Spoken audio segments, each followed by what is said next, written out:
आई आजारी आहे, 4 दिवस झाले काही खात नाही ग. एकदा आईला भेटून जाते का? मैत्रिणीमध्ये सांगण्यास सुटली, अगं आई आजारी आहे, काय करावं?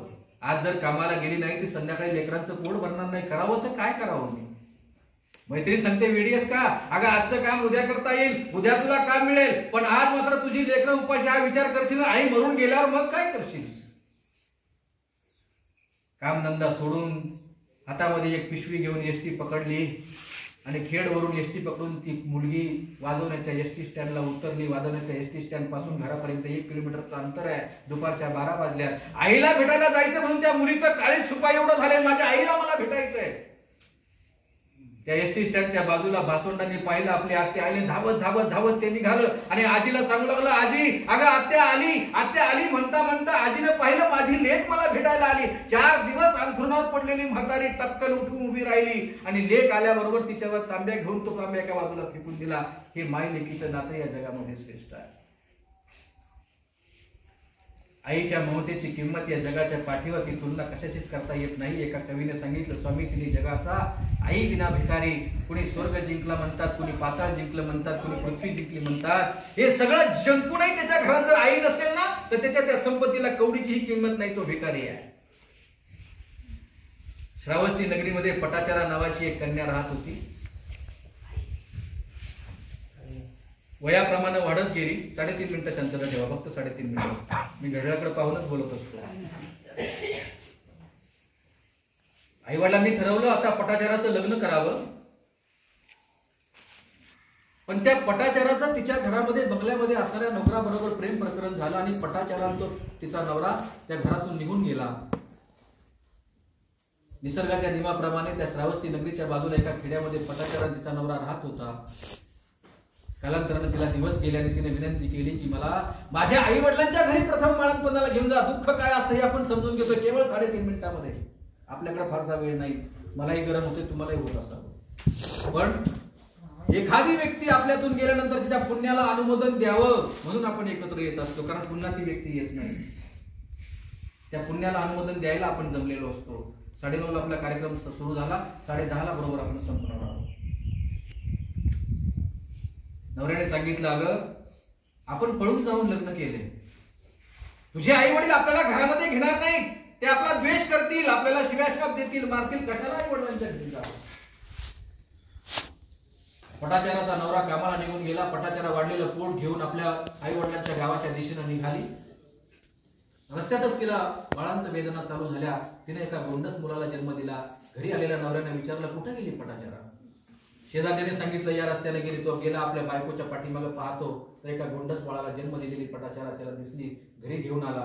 पुन्हा 5-7 वर्षानंतर पुन्हा तिला दिवस गेले. तिने पुन्हा विनंती केली की माझं पहिलं बाळंतपण माझ्या आई वडिलांच्या घरी केलं नाही, किंवा माझ्या दुसऱ्या बाळंतपणात तरी घेऊन चला.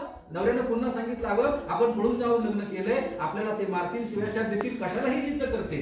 पुन्हा नवरा कामात. ते 7-8 वर्षाचं पोरग मोठाला धरून वाढलेलं पोट घेऊन त्या आई वडिलांच्या घराच्या दिशेने निघाले. दुःख काय असतं समजून घेऊया आपण. जंगलामध्ये गेली. आई वडिलांच्या घराकडे जाता जाता केला होता. नवरा पुन्हा घरी आला. विचारलं, पटाचारा कुठे गेली? शेजारच्याने सांगितलं, आई वडिलांच्या घराच्या दिशेने निघून गेली. तिचा पाठलाग करता करता अर्ध जंगल संपलं होतं आणि प्रचंड पाऊस पडू लागला. कसं बसं एकमेकाला भेटलं. पटाचाराने विनंती केली, मला हे काम करा, मला बाळांत वेदना सुरू झालेल्या आहेत, कुठून तरी झाडपाला आणा आणि एक आच्छादन करा, म्हणजे त्याच्या खाली मला बाळांतपण करता येईल. दुःख काय असतं हे समजून घेतो आहे आपण. नवरा आपल्या पत्नीच्या बाळंतपणासाठी ऊन वारा पावसापासून तिला वाचवण्यासाठी जंगलामध्ये गेला. तो परत आलाच नाही. रात्र भयान झाली होती. पटाचारानं पुन्हा एकदा गोंडस मुलाला जन्म दिला. सकाळ झाल्याबरोबर आपल्या नवऱ्याच्या शोधामध्ये निघाली तर रस्त्याच्या बाजूला एका झाडाखाली तो नवरा सर्पदंशाने मरून पडला होता. नुकताच एका लहान बालकाला जन्म दिलाय. एक 7-8 वर्षाचा मुलगा तिच्या बरोबर आहे. आता काय करावं? नवरा तर गेला म्हणून आई वडिलांच्या घराच्या दिशेने निघाली होती. रस्त्यामध्ये एका छोट्या होड्याला पूर आलाय. आता काय करावं? लहान मुलगा न्यावं की हे मोठं न्यावं या विवंचनेमध्ये ती आहे. म्हणून नुकताच जन्माला आलेल्या मांसाचा गोळा एका कपडामध्ये गुंडाळला, एका झोपामध्ये ठेवला आणि त्या मोठ्या मुलाला नदीच्या पलीकडे नेऊन ठेवलं आणि ती नदीच्या मध्यांतरी आली. दुःख काय असतं? नदीच्या मध्यांतरी आल्यावर एक भैरू ससाना या नुकत्या जन्माला मांसाच्या गोळ्यावरती वरून झडप घालत होता. त्याला वाटलं हा मांसाचा गोळा आहे की काय आपण खायला मिळेल, म्हणून त्या मांसाच्या गोळ्यावर तो भैरू ससाना झडप घालत होता. हिला वाटलं आपण त्या भैरू ससानाला हाकला म्हणून ही टाळ्या वाजवू लागली. पलीकडच्या मुलाला वाटलं माझी आई मला आतमध्ये बोलवते की काय. ते मुलगा आतमध्ये नदीच्या प्रवाहाबरोबर वाहून गेलो. इकडे भैरू ससाना त्या लहान लेकरालाही उचलून घेऊन गेला. सकाळी नवरा सर्पदंशाने मृत्यू पावलाय. डोळ्यात देखत एक आता जन्माला आलेलं काही तासापूर्वीचं मुलगा भैरू ससाना घेऊन गेला आणि 7-8 वर्षाचं मुलगा त्या नदीच्या प्रवाहाबरोबर वाहून गेलं. दुःख, हे सगळं दुःख उराशी कवटाळून पटाचार आपल्या आई वडिलांनी भावाला भेटायला निघाली. नदी पार करून पलीकडे गेली. त्या गावातून तो व्यक्ती येत होता. त्याला विचारलं, दादा माझे आई वडील सुखी आहेत का? तो सांगू लागला, ताई काल प्रचंड पाऊस झाला, वादळ झाला, वारा झाला, तुझ्या बापाचं आई बापाचं घर पडलं आणि त्या घराच्या ढिगाऱ्याखाली तुझे आई वडील भाऊ तिघेही मरून गेले. असह्य झाली पटाचारा. दुःख सहावेना. नवरा, 2 मुलं, आई बाप सगळे मरून गेले. एकटी पटाचारा त्या श्रावस्ती नगरी मधून हिंडू लागली. वेडी पिशी झाली. तिला अंगावरच्या कपड्याचंही भान राहिलं नाही. कोणी दगड मारतय, कोणी काड्या मारतय, कोणी काय करतय, कोणी चिखल, सगळं सहन करत करत करत पटाचारा त्या श्रावस्ती नगरीवरून फिरत होती. अंगावर कपडे नाही. समोरून तथागत समेत संबुद्ध आले. त्यांची ती दैदिप्यमान मूर्ती. तथागतांनी सांगितलं, हे भगिनी शुद्धीवर ये. हे पाहता क्षणी त्या तथागतांची मूर्ती पाहून पटाचारा शुद्धीवर आली. आणि मग शिष्यगणांना तथागत सांगतात तिला वस्त्र पुरवा. वस्त्र पुरवली गेली. ती पटाचारा भगवान बुद्धांच्या आश्रमाकडे जाऊन राहिली. एक दिवस आपल्या पायावर पाणी घेतलं, काही अंतरावर टाकलं, जमिनीनं शोषून घेतलं, पुन्हा काही अंतरावर टाकलं, पुन्हा जमिनीनं शोषून घेतलं, पुन्हा काही अंतरावर टाकलं, पुन्हा जमिनीनं शोषून घेतलं. आणि मग पटाचाराच्या लक्षामध्ये आलं, या पृथ्वी तलावर जन्माला आलेल्या प्रत्येकाला मरावंच लागतंय. फक्त प्रत्येकाचा मरायचा कालावधी वेगवेगळा आहे. आणि मग तीच पटाचारा संबंध जगाला सांगू लागली, बुद्धं शरणं गच्छामि, धम्मं शरणं गच्छामि. एवढं सगळं सहन करून बुद्धाच्या धम्माचा मार्ग स्वीकारला आणि साऱ्या जगाला ती सांगत सुटली. आणि म्हणून तुम्ही सर्व मंडळी, मगाशी माझे मित्र पत्रकार सुनील वाकचौरे म्हटल्याप्रमाणे जिवंतपणे नाती सांभाळा. मेल्यावर फोटोकडे बघून आपण नुसतं रडणार आहोत. जिवंतपणे प्रत्येकाने प्रत्येकाशी, भावानं भावाशी, जावनी जावशी, सासून सुनशी, प्रत्येकाने आपापली नाती अशी काही सांभाळा की प्रत्येकाला ठाऊक असायला हवं, एक दिवस मरणार आहे मी, मलाही मरावं लागणार आहे आणि मीही मरणार आहे एक दिवस. मग मरण हा आपला जर शेवटचा असेल तर जीवनामध्ये येताना तुम्ही जो श्वास घेऊन येता आणि मरताना जो तुमच्यातून श्वास जातो ते धड मागे उरतं ना, हे येताना श्वास आणि जाताना श्वास मधलं जीवन नावाचं अंतर आहे ना, ते चांगलं जगा. तुमच्यापासून तुमच्या प्रत्येक माणसाला हवंसं वाटलं पाहिजे की जमीन तुमच्या सोबत येत नाही, तुम्ही बांधलेली 10,000 लाखाची माडी तुमच्या सोबत येत नाही, अंगावरचे दाग दागिने तुमच्या सोबत येत नाही. येतं काय? तुम्ही कमावलेलं आयुष्यातलं प्रेम. प्रेम तुमच्या सोबत असावं एक माफक अपेक्षा व्यक्त करतो. कारण तुम्ही कितीही मोठी माडी बांधा, किती एकर जमीन खरेदी करा, पण तुमची जाळायची जागा सरकारनं ठरवून ठेवली आहे, सरकारी स्मशानभूमी. तुमच्या जागेतही तुम्हाला जाळलं जात नाही, तुमच्या जागेतही तुम्हाला पूर्ण जात नाही. मग कशासाठी गर्व करतो आपण? ज्या ताकदीचा गर्व करतो आपण, ती ताकद 50-60 वर्षांनंतर ती शरीर तुमची साथ सोडून देते. ज्या ताकदीवर तुम्ही दुसऱ्याला कमी लेखता ना, ती ताकदही तुम्हाला साथ देत नाही. तुम्हाला वाटतं कधी एकदा मरतो मी, पण कधी काळी तुम्ही फार गर्व केला असतो तुमच्या ताकदीवरती. तुमच्या नावावर अनेक हजारो करोड रुपये बँकेत पडले, पण तुम्हाला एखादा असा भयंकर रोग झालाय की तो रोग, तो पैसा तुमचा बरा करू शकत नाही, तर काय पेटवता का त्या पैशाला?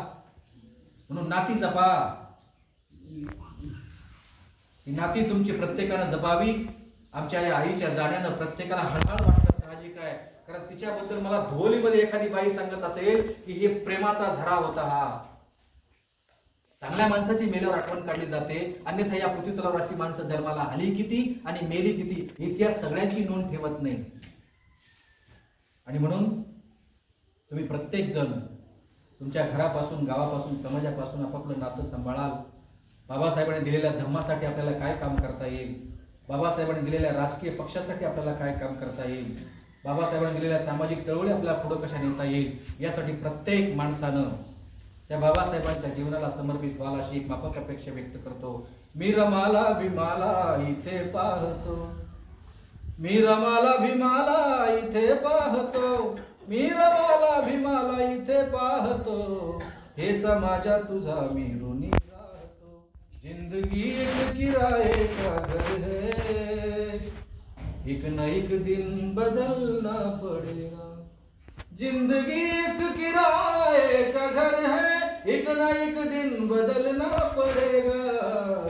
मौत जब तुझको आवाज देगी, घर से बाहर निकलना पड़ेगा। ऐसी हो जाएगी तेरी हालत, काम आएगी दौलत न ताकत, छोड़कर अपनी ऊंची हवेली, घर से बाहर निकलना पड़ेगा। जय हिंद, जय बुद्ध, जय भारत।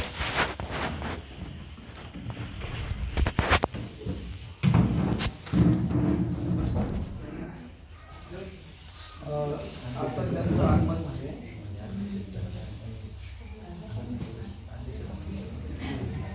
आता त्यांचं आगमन झाले असे आमचे मित्र डॉक्टर देवेंद्र पवारसाहेब हे आणि यानंतर अध्यक्षीय भाषण होईल